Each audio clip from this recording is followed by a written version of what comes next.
Welcome back to a new video about easy rangoli making.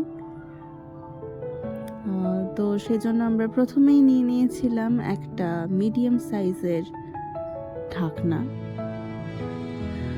তো তারপর আস্তে আস্তে একটা ভায়োলেট কালারের রঙ্গোলি দিয়ে ছোট ছোট গোল গোল ডটস করছিলাম। তো একটাই জিনিস মাথায় রাখা যে ডটগুলোর মধ্যে যেন স্পেসিংটা একদম ইকুয়াল হয় আর খুব কাছাকাছি যেন না হয়ে থাকে। আমি স্টার্টিংয়ে একটু ভুল করে ফেলেছিলাম, কিন্তু তারপরে আমি সেটা ম্যানেজ করার যথেষ্ট চেষ্টা করেছি যে সবার স্পেসিং যেন ইকুয়াল থাকে, একটার গায়ে যেন আরেকটা লেগে না যায়। খুব মাইনিউটলি সেই কাজটা করতে হবে এবং পুরোটা কভার করতে হবে। কোনো তাড়াহুড়ো নেই, আস্তে আস্তে করা যাক। আর এই রঙ্গোলির সেটটা আমি ফ্লিপকার্ট থেকে কিনেছিলাম। খুব সুন্দর, অ্যাপ্লিকেটার বেস্ট। নইলে এর আগের বছর পর্যন্ত আমি কোন ফেভিকলের বোতল পরিষ্কার করে তার মধ্যে এই রঙ্গোলি ভরে করব এটা ভাবতাম। তো এবার আর এত চিন্তা ভাবনা করিনি। একটা ঠিকঠাক রেঞ্জের মধ্যে আমি এই পুরো রঙ্গোলির সেটটা পেয়েছি এবং ভালোই, বেশ অসুবিধা হয়নি কোনো রকমে। খুব সুন্দর করে রঙ্গোলিটা করতে পেরেছি।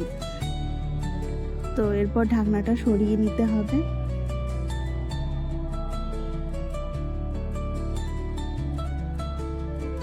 ঢাকনাটা সরিয়ে আমি আস্তে আস্তে এদিক ওদিক যেগুলো ডাস্টের মতো আর কি পড়েছিল, যেগুলো দেখতে একটু নোংরা লাগে, সেটাকে ক্লিন করে বেশ সুন্দর একটা ক্লিন এফেক্ট দিয়ে আর প্রত্যেকটা ডটসকে একটা ইকুয়াল করার চেষ্টা হাত দিয়েই বেশ সুন্দর করে ম্যানেজ করে ফেলেছিলাম।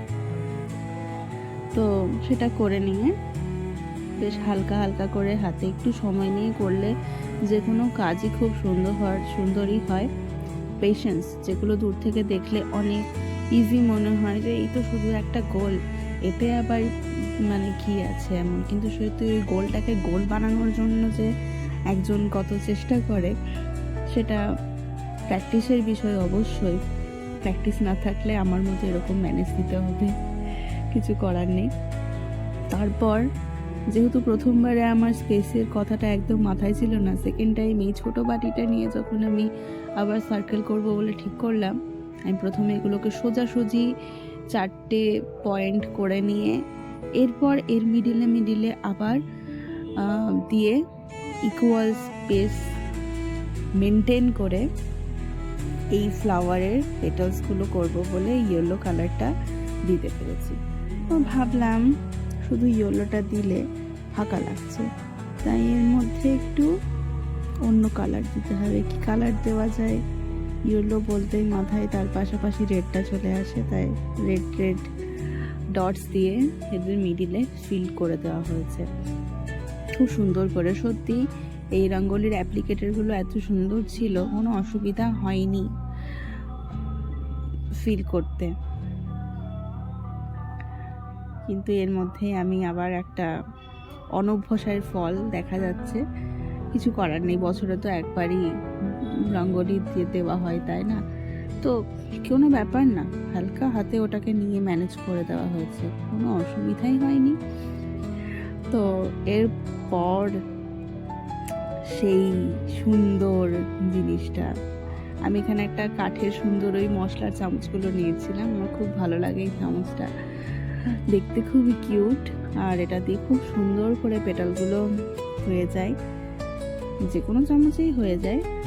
আর যেহেতু চামচের পেছনের অংশটা একটু সরু এবং খুব সুন্দর করে, ওই জন্য রেড কালারটা যেহেতু আমার একটু ছোট ছোট ডটস ছিল, তাই আমি চামচের পেছন দিকটা ইউজ করে ওগুলোকে ওই পেটালগুলো করেছি এবং মাঝখানে হলুদের ওপর একটা রেড ডট সুন্দর করে দিয়ে দেওয়া হলো।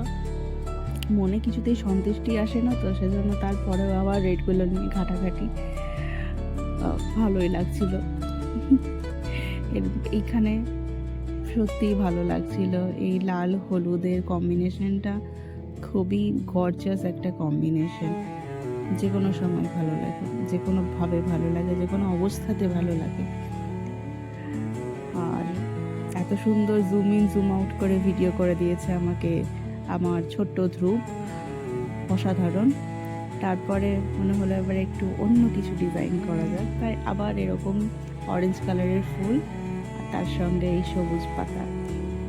যেটা দিয়ে আমি পাতার ডিজাইনটা করছি সেটা অ্যাকচুয়ালি একটা খোপার কাঁটা। আর খোপার কাঁটার এত সুন্দর ইউজ আমি আগে জানতাম না। কালকে আমার হঠাৎই খোপার কাঁটাটা দেখে খুব অ্যাস্থেটিক মনে হয়েছিল। অবভিয়াসলি এটা পেন পেন্সিল যা খুশি দিয়ে করা যেত, কিন্তু আমার মনে হলো না, আমি এই খোপার কাঁটাটা দিয়েই করব, যাতে আমার ভিডিওটাও দেখতে একটু ভালো লাগবে অবশ্যই। তো খুব সুন্দর করে পাতাটা আমি এত ভালোভাবে করতে পারবো ভাবিনি, আমার নিজেরই খুব ভালো লেগে যাচ্ছিল। সবচেয়ে দুঃখের বিষয় হয় যখন এই রঙ্গোলিটাকে মুছে ফেলতে হয়, খুব কষ্ট হয়। কিন্তু অরেঞ্জ ফুলগুলোর ওপরে একটু ব্রাউন দিয়ে ডটস করে দেওয়া হলো, যাতে আর একটু বেশি ডিটেলিং চলে আসে। ছোটোর ওপরে হয়েছিল রঙ্গোলিটা, ভালো লাগছে বেশ, আমার নিজেরই ভালো লাগছিল। তোমাদের কেমন লাগছে জানিও অবশ্যই। এই যে এবার নানান রকম অ্যাঙ্গেল থেকে আমি আমার রঙ্গোলির ক্লিপস নিয়েছি। তো এটা হচ্ছে বিকেলবেলা, তারপর সন্ধ্যেতে মোমবাতানোর পরে। অসাধারণ লাগছিল আমার নিজেরই।